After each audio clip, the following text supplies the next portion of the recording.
But now, wait, I was still talking about Yggdrasil, which is the Yggdrasil. tree, right? It's the tree. Yggdrasil.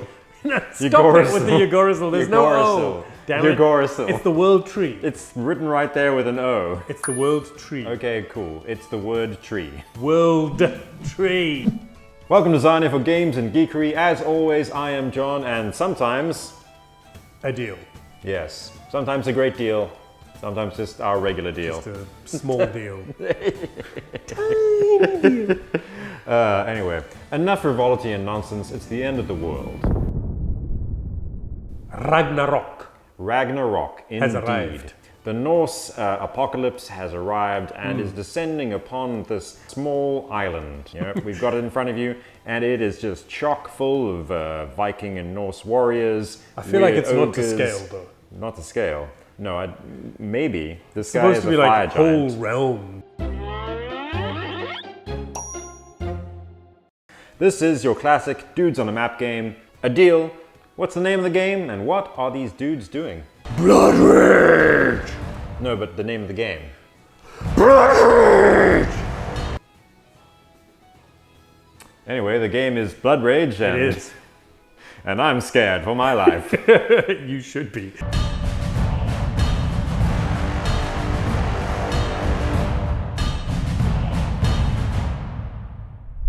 So in Blood Rage, you are in control of dudes on a map. Is this an area control game? Not really, right? So you have various villages in each of the areas. You're trying to dominate it for a certain amount of time before you can pillage a specific space. You pillage them so that you can gain movements on the three main tracks on your faction board, which are the Rage track, the Axes track, and the Horns track. Rage just gives you more of the currency of the game, which allows you to do more stuff. Rage gets stuff done. Axes give you points when you're in a battle, and Horns give you the ability to bring more units onto the board. So Okay. it's pretty straightforward from that perspective. Those are the three main things. Everyone knows I like simplicity.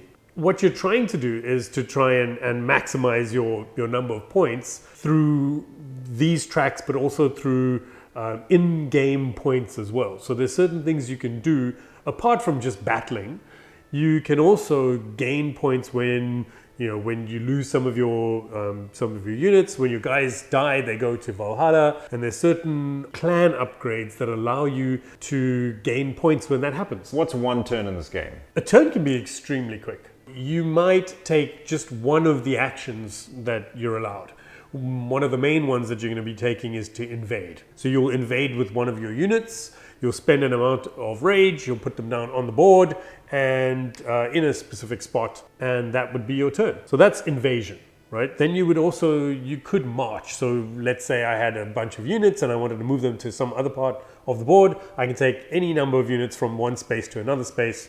It costs me one rage. Upgrading, so most of the additional cards that you add to your clan board are upgrades of some sort. So you can have just general clan upgrades or specific upgrades to do with your warriors or your leader or your ships or the monsters. The monster upgrades allow you to get some of these extra monsters that start outside of the game, and you bring them onto your side and then you invade with them onto the board. So all your upgrades are really cards in your hand that you play down onto this very nicely laid out clan board, which I quite like. I really like where things have specific places. You know how I am. I'm a little fastidious. When it's just so. Yeah, I like it just so. One other kind of card that you can get is a quest. You would put it face down during a specific age. There are 3 ages in the game, and you will play in a specific age as much as you can until you've run out of rage. So if everyone's run out of rage, or if all of the rewards in each of the different areas have been claimed,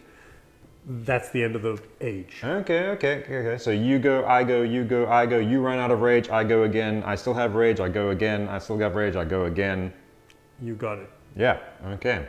Then we close down the age. Run out of rage, end the age. You got this. Yeah, I know. And at the end of the age, you would also trigger a new region that would be destroyed by Ragnarok. Ah, yes, because it is the end of the world. So, a fiery meteor is going to drop down from the sky and go... What happens to those poor souls that are trapped in that area. You actually get some decent points out of them. They all end up going straight to Valhalla, but you get some decent points, and for each age, a number of points you get goes up. Okay, this kind of makes sense because, you know, these are Viking warriors. Death is just part of the glory. Death and glory! Yeah, so death is all part of the glory, and really what you want is glory. Glory and points are enmeshed. 100%. The points are actually called glory points. Well, well, well.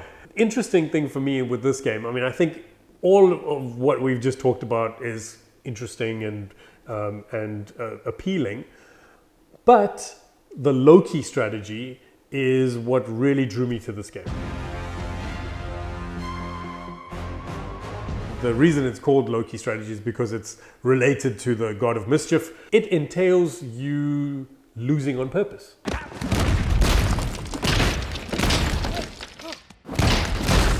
You go into a battle, you lose, but you actually gain something out of it. So you might steal rage from the person who won, or you might gain some points just for losing. And ultimately, you're going to try and gain some extra points for having your units be in Valhalla and when they leave Valhalla. I was drawn, however, to the Odin strategy. Odin, of course, being the one-eyed king of the gods, the main man. My big victory when I was playing against you was the Odin strategy, because Odin allowed you to maximize points without actually fighting. You know, I got a lot of points for just being Ragnaroked. Cards in this game are flavored around the Norse gods. This is, of course, one of Eric M. Lang's trilogy of mythology, right? Which we love. I love the way that he really incorporates mythology in like quite a detailed and nuanced way. And there's Woden, who is very strategic, you know, quite clever. Loki, who is very deceptive. Frigga, who is more about nurturing and nurturing, bringing people back in and like power. Then you have Tyr, who is about like raw kind of combat power, and then Thor, who also is combat flavored, but he focuses more on the glory you get out of the battle. So you know they each have their own benefits and things. And I think if we were to drop a little strategic knowledge, it's get the gods that complement each other, and you've got your game. Ow. There are some clues, right? Because for each upgrade, it has the god's name at the front, and then so if you put a few of those together, and you know if it's your first play, that's probably a good start. Most of what you can do is written on the cards. When you start, every clan is exactly the same.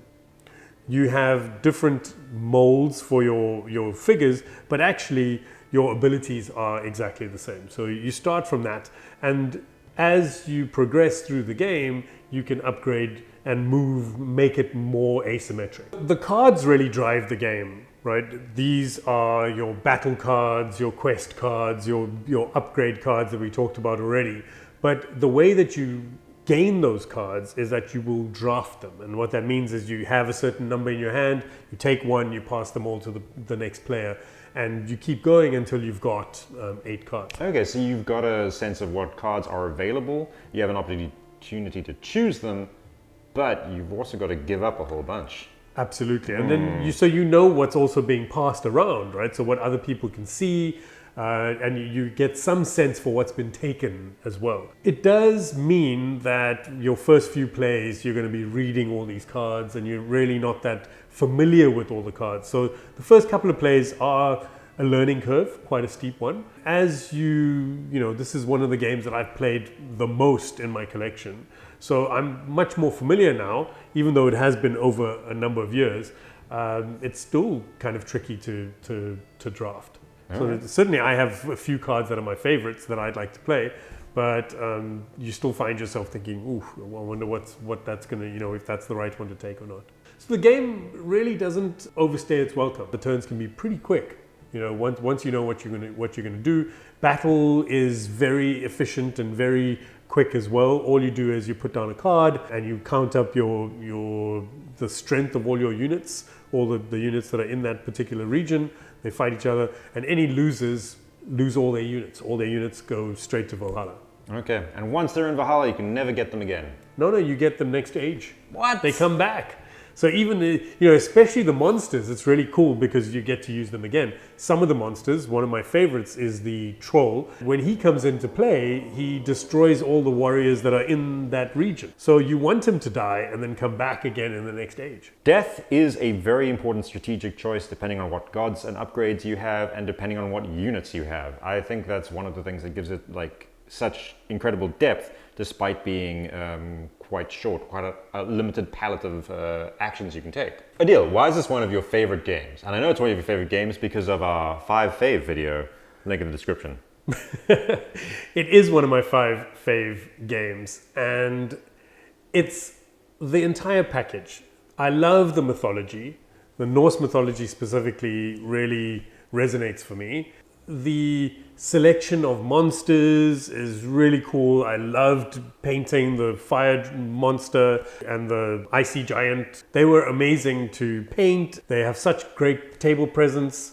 It was one of the first games that I bought with minis, with like a lot of minis, right? And it also belies the sort of strategy underneath, right? So you look at the game and you see all this, and then you don't realize how tense it is underneath because there's all this wheeling and dealing behind the scenes, because there is a bit of negotiation to go like, okay, should I be attacking that space because this guy's trying to go there? Do I even want to attack? Do I want to be low key, and maybe I'm going to shift gears mid game? Like in the second age, I might do something completely different.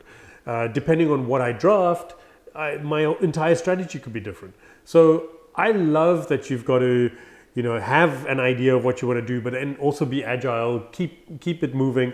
And after 30 plus plays, I'm still loving this game. Yeah, it's a good looking game with a lot of replay value because it isn't as long as you'd think it would be, and its strategy gets deeper the more you play.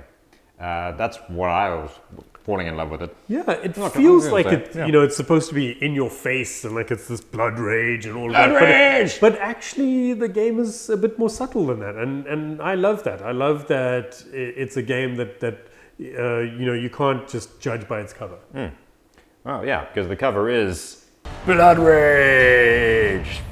And with that, I think it's time to hit another round of the game.